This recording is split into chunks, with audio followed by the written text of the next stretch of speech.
जैसे ही द्वितीय विश्व युद्ध समाप्त होता है तो जो हमारा विश्व है दो महाशक्तियों में टूट जाता है। किसमें टूट जाता है? दो महाशक्तियों में टूट। एक महाशक्ति थी अमेरिका, कौन थी?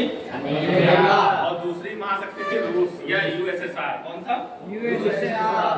जिसे सोवियत संघ भी कहते हैं। क्या कहते हैं? सोवियत संघ। जब द्वितीय विश्व युद्ध समाप्त हुआ और यूएसएसआर की हार हो गई तो उसके बाद क्या अमेरिका के वर्चस्व का उत्थान होगा, क्योंकि अमेरिका ही एकमात्र महाशक्ति तब उभर के सामने आया, क्योंकि यूएसएसआर क्या होता था, कमजोर पड़ रहा था।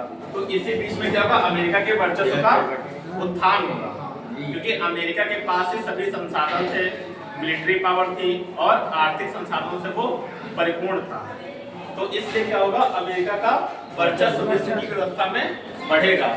जैसे जैसे समय 1945 के बाद आगे बढ़ता है तो हम देखते हैं कि अमेरिका का हर एक क्षेत्र में, चाहे एशिया हो, चाहे अफ्रीका महाद्वीप हो, चाहे यूरोप हो, उसका क्या होता है, इन्फ्लुएंस बढ़ता है या उसकी जो अन्य देशों को लेकर जो रणनीतियां उनमें बदलाव आता है। तो इसी को बोलते हैं अमेरिका का वर्चस्व। क्या बोलते हैं? अमेरिका का वर्चस्व। तो 1945 के बाद जैसे समय आगे बढ़ेगा तो उसमें क्या होगा कि अमेरिका और सोवियत संघ के बीच में दुश्मनी हो जाती है। क्या होती है? शत्रुता बढ़ने लगती है। तो ये शत्रुता कभी भी युद्ध का रूप नहीं लेती है, लेकिन ये एक दूसरे देशों के प्रति क्या शत्रुता का भाव रखते हैं। इसको बोलते हैं शीत युद्ध। क्या बोलते हैं? शीत युद्ध। जब भी ये विश्व मंचों पे मिलते थे तो एक दूसरे के साझेदार खुद को दिखाते थे कि हम एक दूसरे के प्रति दोस्ती का भाव रखते हैं, लेकिन ऐसा नहीं था। दोनों ही देशों में क्या था, प्रतिस्पर्धा लगी हुई थी। क्या था? प्रतिस्पर्धा। और ये प्रतिस्पर्धा किस चीज की थी?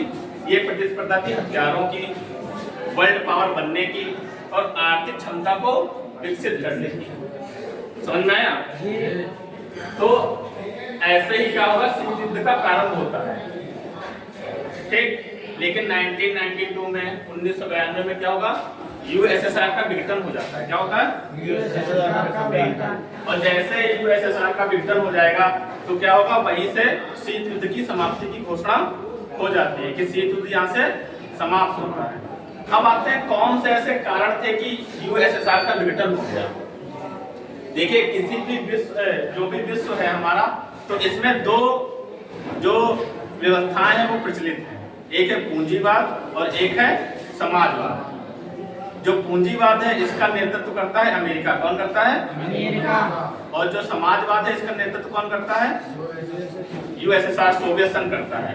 तो समाजवाद के जो मॉडल देशों ने अपनाए थे वो धीरे धीरे क्या होते गए, 1992 तक उनका विघटन हो गया, जैसे यूएसएसआर का विघटन हो गया। क्योंकि समाजवाद समानता पे कार्य करता है और पूंजीवाद व्यक्तिवाद पे काम करता है। उसमें व्यक्तिवाद, स्वतंत्रता, ये उसके आधारित मूल्य है कि अगर वो नहीं होंगे तो क्या पूंजीवाद नहीं होगा। लेकिन इसका मतलब ये नहीं कि समाजवाद खराब था, लेकिन वो व्यवस्था उस समय चल नहीं पाई, इसलिए यूएसएसआर का क्या हो जाएगा, विघटन हो जाएगा। तो जैसे 1992 में रूस का विघटन होता है तो एकमात्र शक्ति बचती है विश्व में, कौन है वो? यूएसए या अमेरिका का वर्चस्व। 1992 के बाद चाहे हम अफगान युद्ध देखें, खाड़ी युद्ध देखें या एशिया में जो भी वियतनाम का युद्ध देखें, तो उसमें अमेरिका का वर्चस्व खुल के सामने आता है कि उसकी भूमिका विश्व में क्या है, क्योंकि एकमात्र शक्ति कौन बचा? अमेरिका। लेकिन वर्तमान में क्या है, हमारे यहाँ जो विश्व व्यवस्था है वो बहुत से ध्रुव हो गए हैं, बहुत ध्रुवी व्यवस्था है। कैसी है? इसमें अमेरिका एक ध्रुव है, रूस एक ध्रुव है, एशिया अपने आप में एक ध्रुव है, ठीक। बहुत से ऐसे देश निकल के आए हैं जो बैलेंस को, पावर को बैलेंस कर रहे हैं। क्या कर रहे हैं? क्योंकि अगर कोई चीज अगर बैलेंस में नहीं है तो क्या हो जाएगा, विश्व की व्यवस्था में संकट उत्पन्न हो जाएगा, ठीक। तो यही संकट आगे क्या बनते हैं, युद्ध बनते हैं। क्या बनते हैं? जिसके परिणाम हम प्रथम विश्व युद्ध में और द्वितीय विश्व युद्ध में देख चुके हैं। समझ में आया?